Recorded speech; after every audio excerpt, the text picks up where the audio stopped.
В рамках Всероссийского дня здоровья в Северо-Восточном федеральном университете проходит благотворительная акция «Доступный мир», призванная привлечь внимание общественности к проблемам людей с особыми образовательными потребностями. 23 добровольца из числа студентов университета решили прожить этот день в качестве людей с проблемами зрения, слуха и опорно-двигательного аппарата. Некоторые из них пошли с утра на пары с повязками на глазах, некоторые надели наушники, чтобы ничего не слышать, а студент первого курса Сергей Наговицын сел на инвалидную коляску.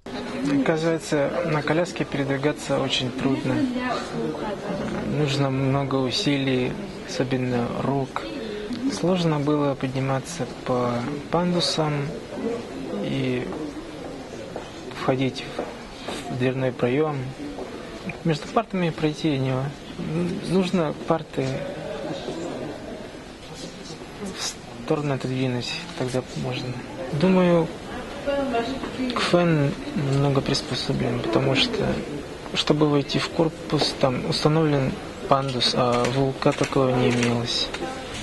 В лифт проходить в КФН невозможно, но в УЛК есть только один лифт имелся такой, а другие нет, там не проходят.